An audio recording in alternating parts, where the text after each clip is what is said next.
Hey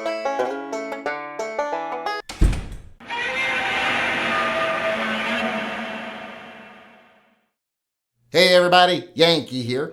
Today I'm going to put on my crotchety, grouchy old man hat, which is pretty much all my hats, and do a little bit of a rant here for you.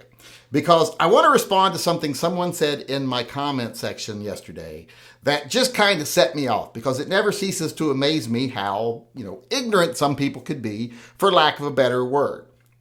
In my comment section, this person was acknowledging the fact that I have not been happy with what Trump has been doing his second administration as far as gun rights are concerned so far. Now, it's only been 2 months, but I would like to see some action. I was definitely not happy with what he did his first term, but I've got hope for this term. And the person that was commenting on my video chimed in and said, I understand what you're saying. I agree 100%. At this point, I wonder, could Kamala Harris have been any worse for our gun rights? Now, I'm going to have to assume that this guy was being sarcastic, because if I don't assume he's being sarcastic, I have to assume he's retarded, maybe had a head injury or two, and I assume he's probably wearing a special helmet right now, because that was kind of an absurd statement. Yes, Kamala Harris would have been way worse than Trump. Way worse. If you're just looking at gun rights, she would have been the Hitler of gun rights. She would have been the worst president regarding gun rights in probably history. But worse than the Clintons, etc. Way worse than Biden, because, even though Biden played the anti-gun game, he never really did anything. And also, he's not really a dyed-in-the-wool anti-gun guy. He's an older guy who just plays the game because that's what's popular in his party now. Hell, he's not as anti-gun as Reagan was. Reagan was very anti-gun. People seem to forget that about Reagan. When he was the governor of California, he was very anti-gun. When he was president, he was very anti-gun. He's open borders and anti-gun, but a lot of people like to pretend he was the messiah for the, conservative movement. He wasn't. All he did was give more power to corporations than they'd ever had before. So Biden's not that anti-gun, and yet under Biden, we had to face attack after attack after attack. Now, they weren't successful with anything, but just the attack is bad enough. And under Kamala Harris, it would have been 10 times worse, because she is a dyed-in-the-wool, hardcore, new age, Bloombergian anti-gunner. Hardcore. She would have been after our rights all the time. Now, I know a lot of you say, well, but she wouldn't be able to accomplish anything because she doesn't have a Democratic Congress. Well, maybe she would. Maybe after the midterms she would. So you can't say that.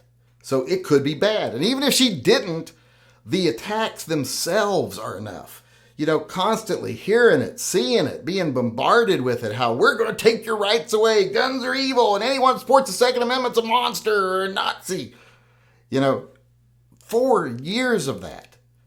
And that kind of thing right there, it does a couple of things. Even if she doesn't accomplish anything on the national stage, it does one thing. It helps the states who want to do really anti-gun stuff, because they know the DOJ will back them up. Help cover some of those court costs when they have to defend them in court and keep them alive as long as they can so they can do as much damage as they can. That's one thing it does. The other thing it does is it pushes marginalized people over the edge. It's very stressful. It's very infuriating to sit here and see the leader of your country slamming one of your most fundamental rights and threatening to take it away from you. People that are on the edge are fragile. That causes them to do bad things. And they know that. And that's why they do it. Because then they can all go on TV on a 24-hour news cycle and cover it from top to bottom, as if it was the worst tragedy that ever occurred and we got to do something for the children. They intentionally want that to happen.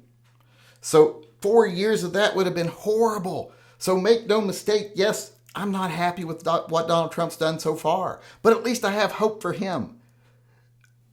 Kamala Harris would have been the apocalypse of gun rights. And I don't want that, definitely. And to pretend that your only choices were Kamala Harris and Trump, that's not true. You can take Trump over Kamala Harris, easy choice. But then you have another choice. Do you want Trump, that you just give adulation for no reason, so he has no motivation to do anything and he doesn't keep his promises? Or do you want Trump, when you hold him accountable and make him do what he said, if he wants to keep being adulated, I guess would be the word. If he wants to be worshipped, for a lesser word there, for lack of a better word, he needs to do something. We're going to hold him accountable. I think that's another option. Do you want Trump doing nothing, or do you want Trump doing something, keeping his promises? That's the choice I see we have right now. It's not Kamala Harris or Trump. That's a false choice. That's not even a thing anymore. Now the choice is Trump doing what he said or not doing what he said. And which one do you want? I think that's the important thing. But make no bones about it, Kamala Harris is a hardcore anti-gunner. It's just a way of life to them. It's a business model to them. It's how you keep the big dollars flowing. It's how you keep people divided. It's one of their major issues. It is to them what abortion is to conservatives and evangelicals. They're not going to let go of it. They are a rabid dog with a bone, and she would be the most rabid dog we ever had in office when it comes to being anti-gun. So don't ever even pretend that Trump is as bad as her, because he does do stupid stuff, and he will do anti-gun stuff if you don't hold him accountable. Because like I said, I don't think he really cares about gun rights one way or the other, but he does care about keeping the support of his followers and the people that vote for him and support him and buy his merchandise. He wants to keep them, coming to the trough again and again. So if we hold him accountable, there's at least hope that something good will happen. And I'm still very hopeful that he will do good, because there's no way there would be any hope under Kamala Harris. So like I said, all we got to do now is do what we need to do to make sure that of the two Trumps, the one we get is the one that keeps his promises and goes to work on the national level for gun rights.